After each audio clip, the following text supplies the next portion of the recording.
राधे राधे, जय श्री कृष्णा, वंदे मातरम, जय हिंद। आज जो कि हमारी पॉलिटी की नेक्स्ट क्लास है और पिछली क्लास में हमने देखा था आर्टिकल 29, 30, 31 और 32। 32 भी हमने थोड़ा सा ही देखा था, लेकिन चलो एक बार है उसको फिर से देख लेते हैं। और कुछ बहुत सारी बातें उसके रह गई थी तो उसको भी हम देखेंगे। तो बात करते हैं हम आर्टिकल 32 की, संवैधानिक उपचारों का अधिकार। आई होप आपको पीछे वाला एकदम अच्छे से याद होगा और आपने उसका है जो कि आंसर राइटिंग भी कर ली होगी। आप है जो मैं आपको टेलीग्राम पे क्वेश्चन देती हूँ तो उसका है आंसर राइटिंग है वो किया करो साथ साथ में। ऐसा नहीं कि हाँ भाई देख लिया तो देख लिया।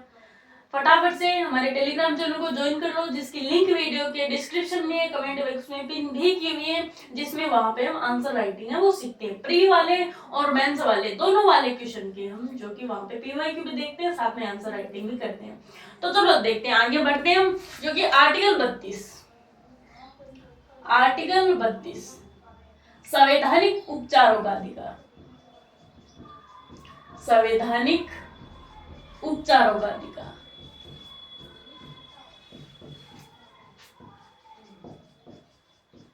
हमने देखा था कि डॉक्टर भीमराव अंबेडकर जी ने कहा है कि ये संविधान की आत्मा है या ये संविधान का हृदय है। दो बातें हैं वो इसमें कही हुई हैं। और इसमें है जो कि ऐसा भी कहा गया है कि मूल अधिकारों का हनन करने की इसमें गारंटी है कि भाई आपके मूल अधिकार है वो हनन नहीं किए जाएंगे। तो दो बातें हमने देख ली, बार बार लिखने से कोई फायदा नहीं है। एक बात है कि इसमें मान लो अगर आपके मूल अधिकारों का हनन किया जाता है, आपको गारंटी तो मिली है, तो हनन किया जाता है तो कर क्या सकते हैं। तो इसमें 5 प्रकार की है रिट जारी की गई है।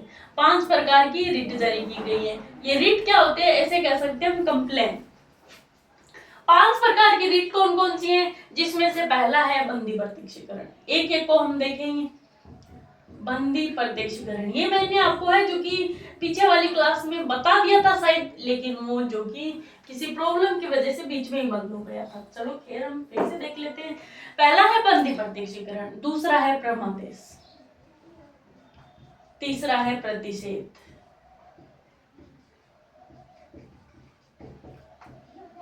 चौथा है उत्प्रेक्षण,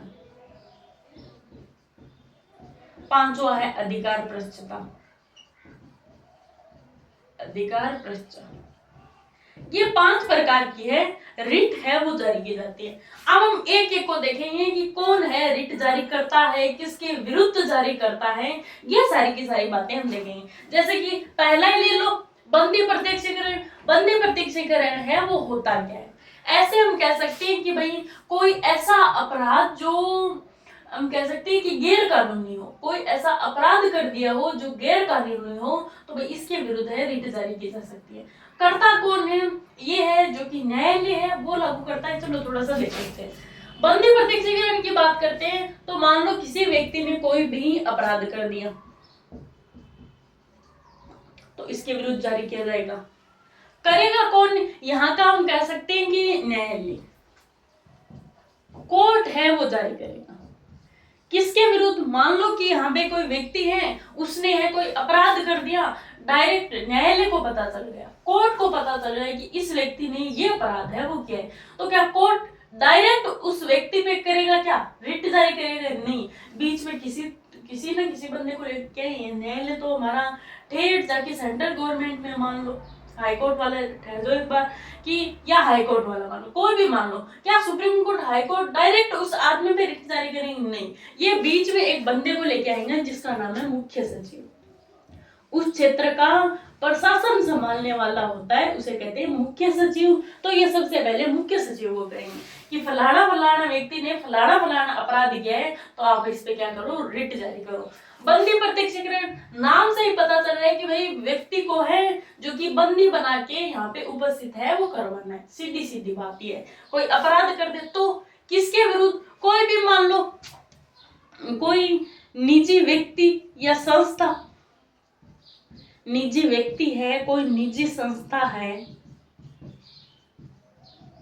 इसके विरुद्ध किसी के विरुद्ध भी जारी कर सकते हैं। तो ये थोड़ा सा याद रखना, बंदी प्रत्यक्षीकरण। दूसरा आता है प्रमादेश, ये और क्या कहता है ये थोड़ा सा याद रखना। कोई व्यक्ति अपराध कर दिया तो डायरेक्ट न्यायालय है इस पे रिट जारी करेगी, बीच में मुख्य सचिव आ जाता है। और क्या होगा, किस पे जारी कर सकते हैं, कोई निजी व्यक्ति या निजी संस्था पे। दूसरा है प्रमादेश। बंदी प्रत्यक्षीकरण का नाम से ही पता चल रहा है कि भाई किसी व्यक्ति को है जो कि बंदी बना देना। फिर आता है परमादेश, इसका भी नाम से पता चल रहा है, यानी कि आदेश देना। यानी कि क्या होता है कि आदेश देना। किस व्यक्ति को आदेश दें? मान लो कि कोई एक गवर्नमेंट टीचर है। पहली बात तो कि ये है सरकारी अधिकारियों के विरुद्ध जारी किए जा सकते हैं, या हम कह सकते हैं सरकारी कर्मचारी के विरुद्ध, सरकारी कर्मचारी के विरुद्ध, या प्रशासनिक या राजनीतिक कर्मचारी, ऐसे लिख दो, या जो कि सामाजिक कर्मचारी या कोई राजनीतिक कर्मचारी है, इनके विरुद्ध है वो जारी किए जा सकते हैं। मैंने अपनी भाषा में वो लिख दिया। क्यों जारी कर सकता है? इसलिए जारी कर सकता है कि मान लो ये अपने कर्तव्यों का पालन नहीं कर रहे। जैसे एक उदाहरण लेते हैं, सरकारी टीचर है, बच्चों को पढ़ा नहीं रहे, फोन में लगे हैं टीचर, तो वो अपना काम ही नहीं कर रहे। भाई उनका काम है बच्चों को पढ़ाना, वो बच्चों को ही नहीं पढ़ा रहे, वो तो फोन में मान लो कुछ देख रहे हैं, तो ये काम गलत है। देखो ये है जो कि अपने कर्तव्यों का निर्वहन नहीं कर रहे, कर्तव्यों का निर्वहन नहीं कर रहे, तो इसके विरुद्ध जारी किया जा सकता है। क्या ये कोई निजी संस्था के विरुद्ध या निजी व्यक्ति के विरुद्ध नहीं, ये सिर्फ और सिर्फ किसके विरुद्ध जारी किया जाएगा? कोई मान लो राजनीतिक व प्रशासनिक अधिकारी, राजनीतिक व प्रशासनिक अधिकारी, कोई भी सरकारी कर्मचारी बंदा है उसके विरुद्ध जारी किए जा सकते हैं। जारी कौन करता है? ये जारी है वो वहां का, ऐसे कह सकते हैं कि प्रशासन वगैरह है वो जारी कर सकता है, क्षेत्र का प्रशासन, क्षेत्र का प्रशासन जारी कर सकता है। बस परमादेश का मतलब है आदेश देना। तीसरा है प्रतिषेध और उत्प्रेक्षण। इन दोनों को एक साथ देखेंगे। ये हो गया बंदी, प्रत्यक्षीकरण, परमादेश। इन दोनों को हम देखेंगे एक साथ, प्रतिषेध और उत्प्रेक्षण। ये परमादेश का मतलब है कोई सरकारी कर्मचारी के विरुद्ध है वो रिट जारी की जा सकती है। क्यों? क्योंकि वो अपने कर्तव्यों का पालन है वो नहीं कर रहे। मान लो कोई मैडम जी है, मैडम जी सरकारी स्कूल में पढ़ा रही है, बच्चों को पढ़ा तो नहीं रही है, बल्कि क्या कर रही है, स्वेटर बुन रही है, तो ये थोड़ी ना हो सकता है, तो इसके विरुद्ध है वो जारी की जा सकती। ये सरकारी संस्था के विरुद्ध भी जारी की जा सकती है, लेकिन निजी व्यक्ति के विरुद्ध नहीं जारी की जा सकती। इन दोनों को एक साथ ही देख लेंगे। इन दोनों को एक साथ देखें तो पहली बात है हमारी, इनके विरुद्ध जारी किए जा सकते हैं। तो पहली बात है कि ये सुप्रीम कोर्ट जारी करेगा। किसके विरुद्ध? हाई कोर्ट के विरुद्ध।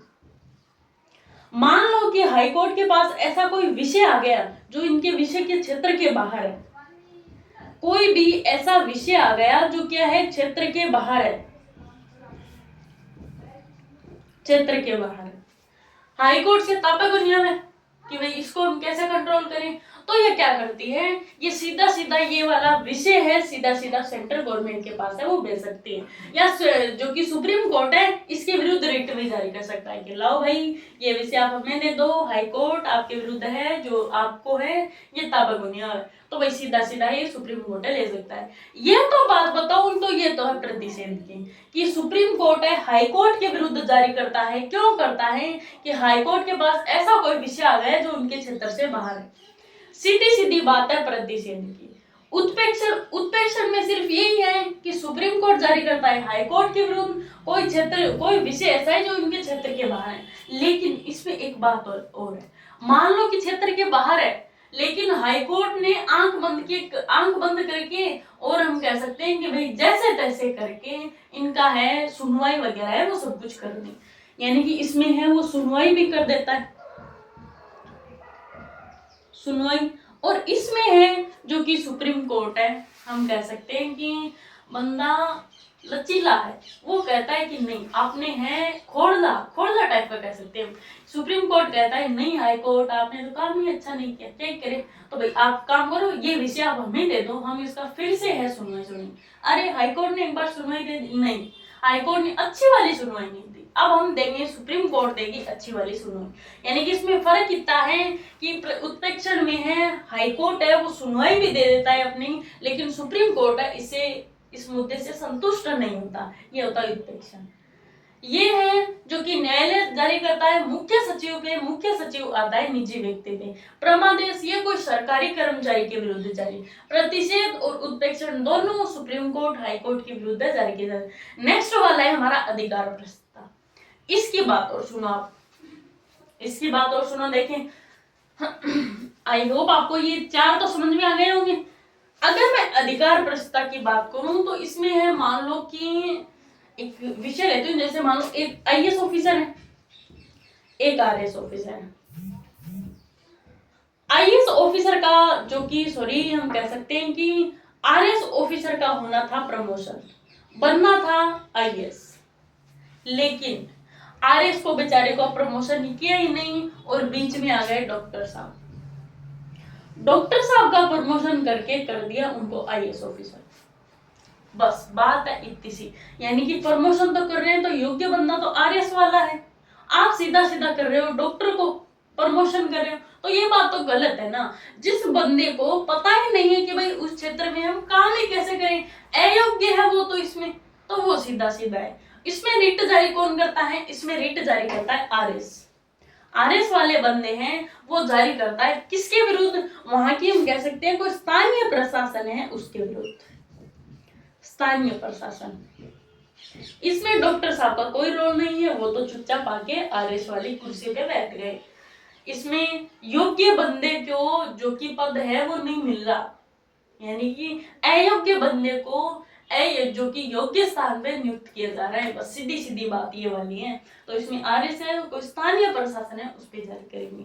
तो ये सीधा सीधा हो गया हमारा, जो कि बंदी, प्रत्यक्षीकरण, परमादेश, प्रतिषेध, उत्प्रेक्षण, अधिकार प्रस्ताव। बता दो कोई कंफ्यूजन है तो। कंफ्यूजन तो क्या ही होगी, कंफ्यूजन है भी तो आप कमेंट बॉक्स में कमेंट कर देना, जिसका आंसर नेक्स्ट वाली क्लास में सबसे पहले वो दे दूंगी। और अब 5 हैं, 5 को एकदम डिटेल से लिखना, और आप है जो कि टेलीग्राम पे हैं लिख के भेज देना, जिससे हम देखेंगे भाई कि आपकी जो कि आंसर राइटिंग है वो कैसे चल रही है, अच्छी चल रही है। और हम सभी लिखेंगे वहां पे, मैं भी लिखूंगी, आप भी लिखना। ये हमारे 5 प्रकार की रीड थी। आर्टिकल 32 तक हो गया, फिर हम आगे चलते हैं आर्टिकल 33 वाला और क्या कह रहा है। ये फटाफट से एक बार है, अब 500 के 500 है, रिवीजन कर लो कि क्या कह रहे हैं, फिर आगे चलें। आर्टिकल 33 पे चलें। आर्टिकल 33 और क्या कह रहे हैं,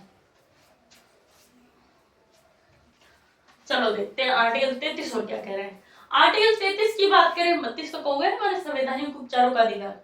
आर्टिकल 32, 33 और 34 पे थोड़ी सी गौर करना।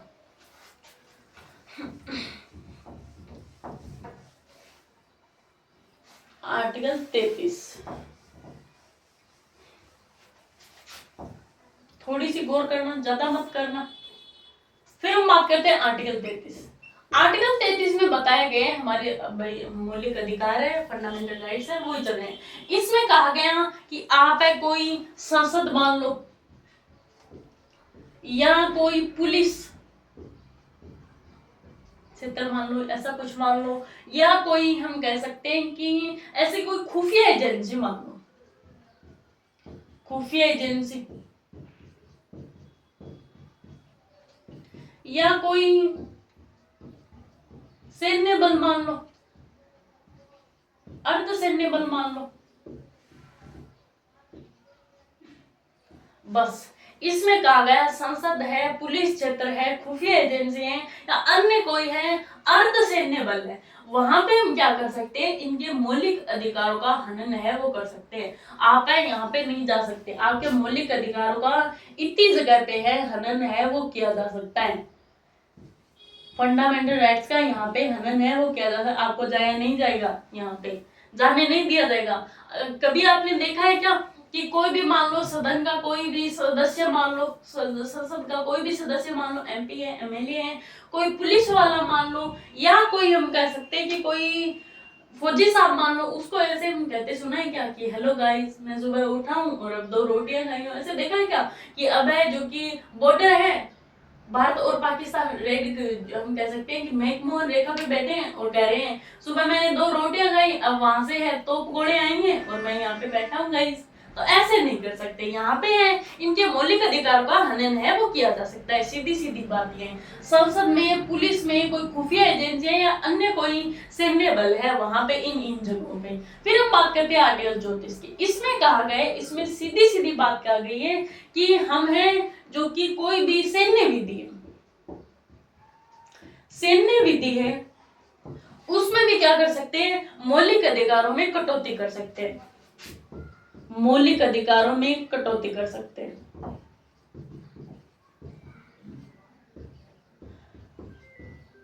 कटौती कर सकते हैं, बस सीधी सीधी बात इतनी है।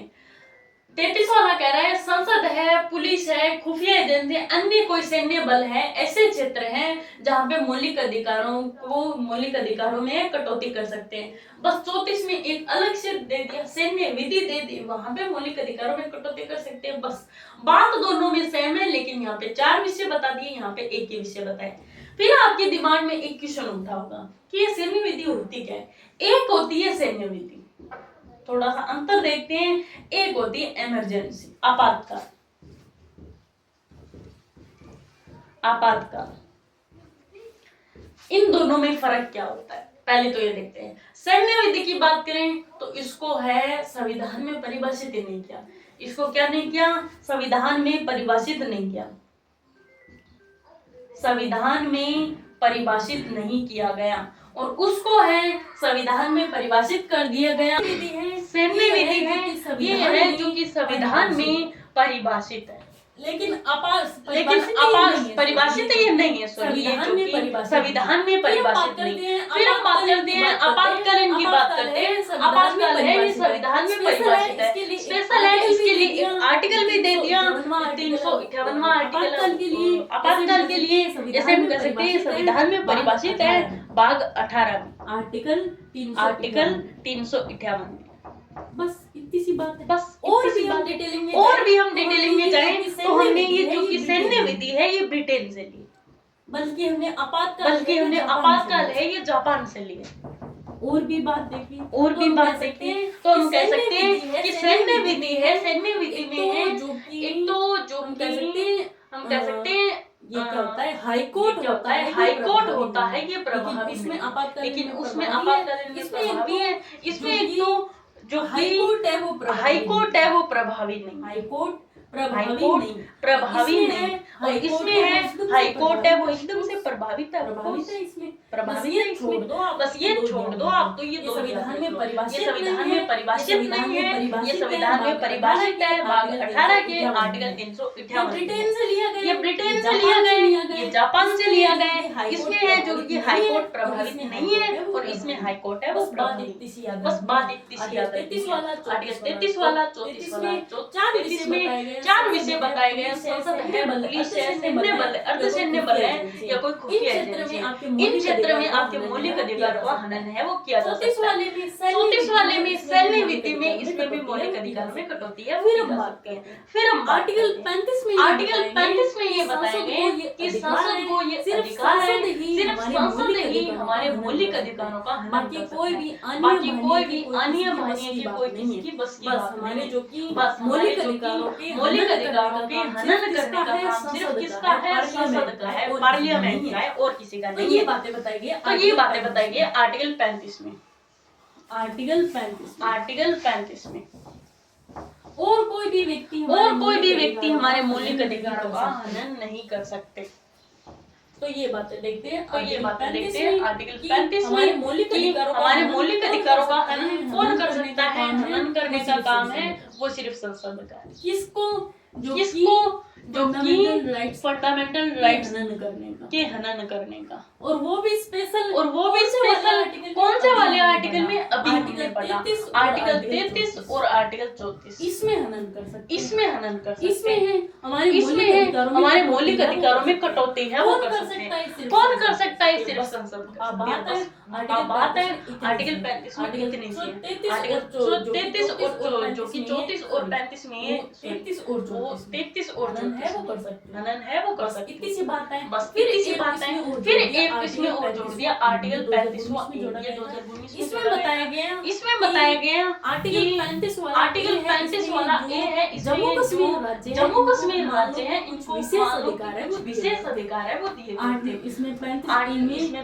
जम्मू कश्मीर को कुछ विशेष अधिकार अधिकार दिए गए थे। जैसे भाई जम्मू कश्मीर के लोगों को कह दिया कि आप है जम्मू कश्मीर में अचल संपत्ति है, आपके पास रखने का अधिकार, अचल संपत्ति रखने का अधिकार है।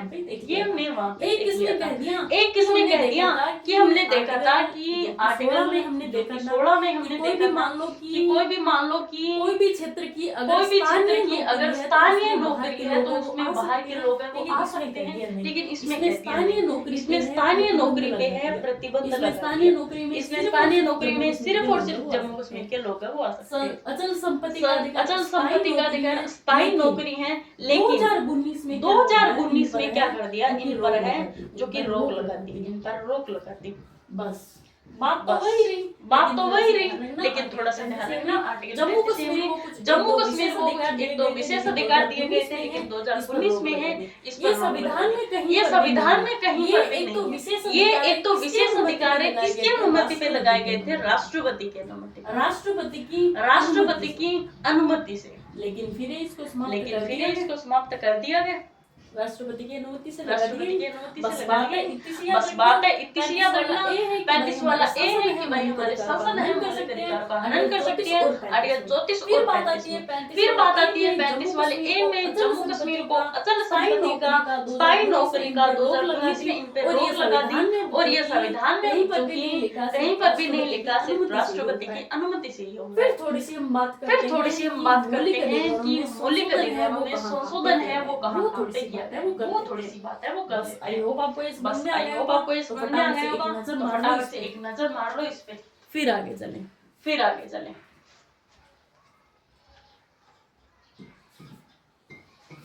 हो गया होगा। अब हम जो नेक्स्ट वाली क्लास में डीपीएसपी है वो स्टार्ट करेंगे। लेकिन उससे पहले एक तो बातें और देख लेते हैं। सबसे पहले हम संशोधन की बात करें, जो आपातकाल पे आए गए तो थोड़ी आपातकाल की बात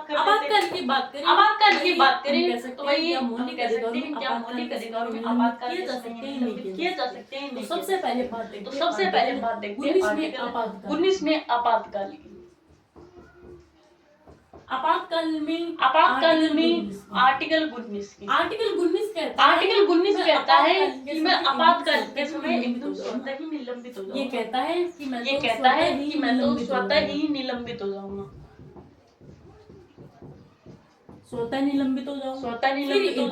फिर एक बात और कहता है क्षेत्र में या किसी विशेष क्षेत्र में, जैसे कहोगे मैं तो वैसे कर लूंगा, या तो कोई विशेष क्षेत्र विशेष में या पूरे देश में